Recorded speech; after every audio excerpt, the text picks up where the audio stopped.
Bom, assunto para a gente debater com o Fernando Schiller, cientista político, comentarista da Band. O Schiller já está ao vivo com a gente por aqui. Que nos diz, hein, Schiller, dessa queixa que fez o ministro Alexandre de Moraes no julgamento. Ele diz que a vida de um juiz já é difícil, já é cercada de muitas regras. Fez uma certa oposição a esse movimento que vem ganhando força da elaboração do Código de Ética. Boa noite, Schiller. Tudo bem, Vitor. Olha, acho que o ministro deu uma palhinha, que deu um flash do debate que certamente é muito intenso dentro da corte. Claramente o STF tem uma divisão entre aqueles ministros que são mais discretos, que têm uma atuação mais técnica. Acho que o ministro, o símbolo dessa postura é do próprio ministro Fachin, né? E que desejam um código de ética, que estão incomodados com várias questões que envolvem o Supremo Tribunal Federal, enfim, a deslegitimação, problema de credibilidade, enfim, a gente vê pelas pesquisas de opinião, isso pegou no Supremo Tribunal Federal, e uma outra ala que não quer controle, que tem uma visão muito avessa a esse tema da autocontenção, enfim, acho que os ministros do Supremo não precisam de um código de ética, porque, afinal de contas, são a última instância, eles é que definem o que é ético, o que não é ético, o que é legal, o que não é legal, eles é que interpretam a Constituição. Então, eles é que interpretariam, por exemplo, se há ou não conflito de interesse. Né? A grande pergunta é, se o escritório da esposa defende uma causa, né, e esta causa está no tribunal, e o ministro, né, como juiz, julgará esta causa, existe ou não um conflito de interesse? Você pode ter duas visões sobre isso. Uma que diz, é óbvio que tem, né, porque é o marido, está em casa, toma café da manhã, almoça, janta, passa o fim de semana com a esposa, óbvio que tem um conflito. O advogado da causa, né, reside junto, compartilha a vida com o julgador. Não há um conflito de interesse potencial. Aqui não se faz nenhuma acusação. O conflito de interesse sempre é potencial, sempre é um certo contexto, não é? Onde se avalia esse tema. Agora, a outra visão que diz não. O magistrado pode ser esposo, não é? Esposa, filho, pai, irmão, parente. Não haverá conflito de interesse, dado o fato que ele é um ministro supremo, dado o fato de que ele está acima dessas coisas, enfim. Então, assim, vamos lá, do ponto de vista mais geral da sociedade, quer dizer, é um pouco inaceitável esse argumento de que alguém, né, seja qual for a autoridade, está acima de qualquer controle ou de qualquer verificação de conflitos de interesse, etc. Estou resumindo um pouco aqui porque é apenas um flash desse tema, né?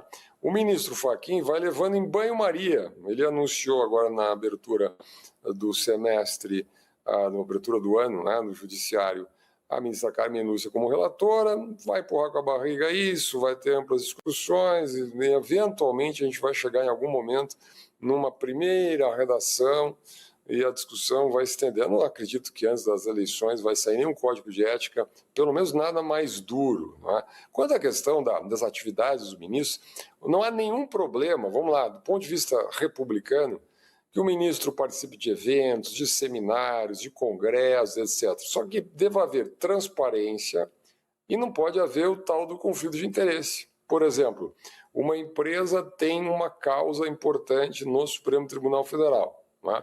Convida o ministro e remunera o ministro para fazer, enfim, uma participação num congresso qualquer, patrocinado por esta empresa. Não é? Óbvio que ali se instala, de novo, o conflito de interesse.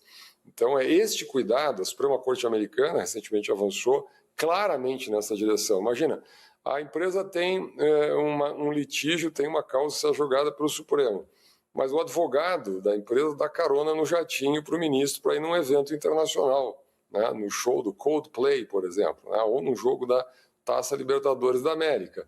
Não tem conflito de interesse? Ele vai passar 5 horas, 6, 7 horas num jatinho conversando sobre o quê? Sobre futebol, sobre música inglesa contemporânea, música pop.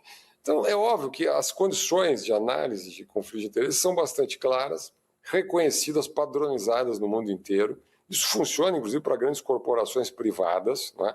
Eu conversava com um executivo de uma grande corporação privada essa semana, ele me dizia, olha, na nossa empresa, um executivo, quando trata com um deputado, com um senador, com uma autoridade, com qualquer um que esteja tratando de um assunto estratégico da empresa, tem regras. Tem que ter uma terceira pessoa na sala, a conversa é devidamente registrada, tem uma ata que é feita daquilo que foi tratado, Ou seja, são regras de compliance, regras de transparência. Me surpreende, viu, Vitor? Olha, a notícia da semana, por exemplo, pedido de acesso à informação sobre as reuniões do ministro Alexandre de Moraes com o presidente do Banco Central. O Banco Central se recusou a dar qualquer informação, datas, horários, frequência, conteúdo. Então não tem ata, não tem conteúdo, não tem registro de nada. Quer dizer, vigora o sigilo e não a transparência, quando são pessoas que cumprem funções públicas e, obviamente, devem estar subordinadas a regras de compliance. Então é isso que está em jogo aqui, vamos ver. A sociedade acho que perdeu um pouco a paciência com isso, né? De novo, não é um problema do ministro participar de N atividades, desde que isso seja feito com transparência e sem o conflito de interesse. Agora, Schiller, uma outra crítica que foi feita, um outro questionamento é o fato de esse código estar sendo gerido pelo próprio Supremo Tribunal Federal. São os próprios ministros que vão escrever aquilo que será regra para eles próprios.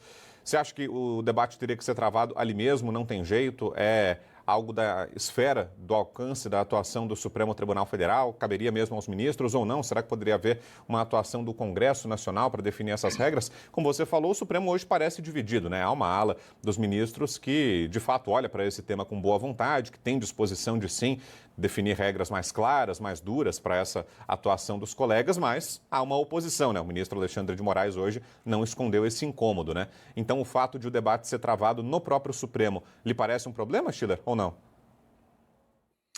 Olha, essa é uma questão muito complicada, porque existe a autonomia dos poderes, não é? Então, esses regramentos, em tese, deveriam ser produzidos pelo próprio Poder Judiciário. O que o Congresso pode fazer é estabelecer parâmetros para toda a administração pública do país, né? Nós já temos o artigo 37 da Constituição, que estabelece parâmetros básicos, o princípio da publicidade, o princípio da eficiência, o princípio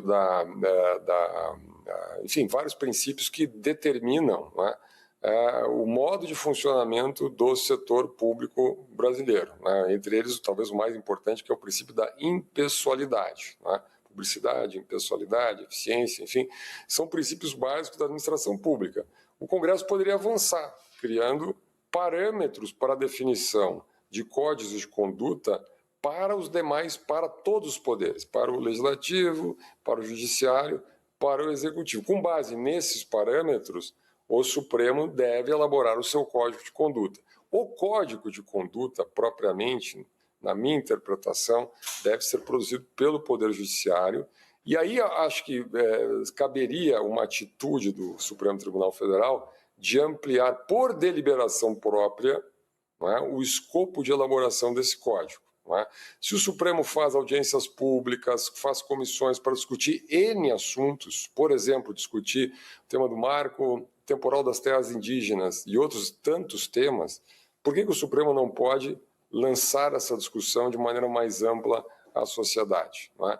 Associação de magistrados, OAB, algumas fundações que trabalham com temas éticos no Brasil, enfim, a partir de uma leitura de códigos que existem em outros tribunais mundo afora, Alemanha, União Europeia, Estados Unidos, enfim, a própria América Latina, a partir dali ampliar essa discussão para a sociedade. Na minha interpretação, a elaboração específica, em última instância, deve caber à Suprema Corte. Agora, com um olhar externo e, eventualmente, parâmetros elaborados pelo Congresso Nacional. Isso aconteceu na Inglaterra. Em 2005, a Inglaterra, o Parlamento Britânico, não chama, o Parlamento Britânico fez exatamente isso, estabeleceu os parâmetros para a Suprema Corte, né? Oxalá isso seja feito. Eu acho muito difícil, viu, Vitor? O Supremo dificilmente abriria, digamos assim, esta porta. Eu acho que a gente já vai ganhar muito se tiver algum código de ética, né? Porque nem isso me parece consenso dentro da nossa Suprema Corte. É isso, sejamos comedidos, né, nas expectativas. Agora, Schiller, para fechar, queria te ouvir sobre o jantar que está acontecendo agora à noite lá em Brasília. O presidente Lula está recebendo deputados e o presidente da Câmara, Hugo Mota, algumas lideranças de partidos da base e do Centrão. O que é que dá para esperar desse encontro? A gente segue acompanhando, ainda não teve nenhum pronunciamento dos envolvidos, mas será que vem aí uma espécie de bandeira branca, uma melhora da relação do governo com o Congresso? Ou ainda é cedo para dizer isso? Olha, o Congresso, vamos lá, não é um Congresso hostil ao governo, né? O governo teve vitórias muito importantes. Todo aumento de carga tributária, basicamente, que o governo desejou e apresentou ao Congresso, foi aprovado. né? Então, vamos lá.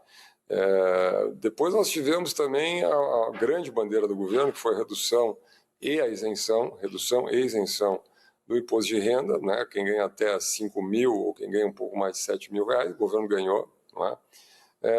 O governo perdeu algumas pautas que, na verdade, era um jogo um pouco jogado, que é o tema da dosimetria, né? O presidente Lula vetou, há uma grande chance de que o veto seja derrubado, mas não é um grande tema para o governo, quer dizer, é mais um tema de campanha eleitoral, não é um... eu acho que a grande agenda que o governo realmente tem interesse em fazer passar no primeiro semestre é o fim da escala 6x1. O fim da escala 6x1. Porque isso é uma bandeira estratégica da esquerda, do PT, do presidente Lula, das centrais sindicais. É um pouco como a isenção do imposto de renda de quem ganha até 5 mil reais. Isso é uma bandeira estratégica de campanha eleitoral, né? Recentemente, agora, o Congresso aprovou o programa do gás, né? Então, assim, aprovou inclusive o aumento da carga tributária para quem ganha quem tem um rendimento acima de 50 mil reais, né? Boa parte dos deputados, senadores, tem rendimento acima de 50 mil reais, né? Seus familiares, enfim, e aprovaram isso. Quer dizer, o governo está longe de ter um grande problema no Congresso Nacional, né? Agora, então, assim, a questão central é se, né, por exemplo, a questão da pauta de uma eventual CPMI do Banco Master, eu acho que este é um ponto que no cafezinho, na sobremesa, não é, nas antessalas desse jantar será tratado.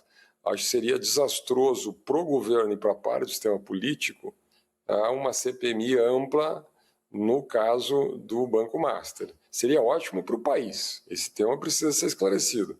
A gente tem tratado aqui sigilo no Banco Central, sigilo no Supremo Tribunal Federal, as investigações com grande obstrução, dúvidas sobre a atuação do BRB, dúvidas sobre a atuação do TCU, dúvidas sobre a relação com os escritórios do Supremo Tribunal Federal, dúvidas sobre a atuação de muitos parlamentares que operaram em favor do Banco Master. Então, assim, esse é um problema do país que está sendo empurrado com a barriga, muita coisa para baixo no imenso tapete, e o governo tem problemas aí. Tem a contratação do Guido Mantega, tem a contratação do ex-ministro Lewandowski, tem as reuniões, não é uma mais de reuniões com o próprio presidente da República e o Vorcar. Então tem muita questão constrangedora, difícil, que no ano eleitoral, obviamente, não é do interesse. Tanto é que o pedido de CPMI, né, que envolve Senado e Câmara, no Congresso, basicamente tem assinatura da oposição. O PT não assinou, a base do governo não assinou, o governo não quer. Então, este é um tema, na minha visão, diante da pauta que está sendo colocada para o ano, que é o ano eleitoral, que certamente vai entrar nesse jantar, né? E entra mais no jantar com o Senado, porque o presidente do Senado do Congresso é o senador Alcolumbre, do que na Câmara. Mas, obviamente, também entra porque precisa de assinaturas na Câmara. E, obviamente, o presidente Hugo Mota tem um peso nesse tema, né? Agora, tem o tema eleitoral, né? Saiu pesquisa de novo hoje, a pesquisa Ideia, mostrando uma diferença muito pequena, 4 pontos em simulação de segundo turno entre Lula e Flávio Bolsonaro, né? O PSD anuncia uma candidatura, que possivelmente deve ser a do governador do Paraná, Ratinho Júnior, né? Então, o presidente, digamos assim, a avaliação dele naquela faixa intermediária ali de 45%, 46%, 47%, que é uma faixa de risco, a atratividade desse campo da centro-direita em relação ao centrão é muito grande, aí tem um ponto de atenção para o governo. O presidente Lula faz política, então está no seu direito. Vamos ver o que vai sair desse jantar aí. Seguimos na expectativa, as nossas equipes lá em Brasília estão acompanhando. A qualquer momento a gente deve ter um chamado da nossa reportagem para trazer mais informações sobre o desfecho desse encontro. Obrigado, Schiller, pela presença aqui. Ótima noite e um bom descanso por aí. Valeu, bom trabalho. Grande abraço.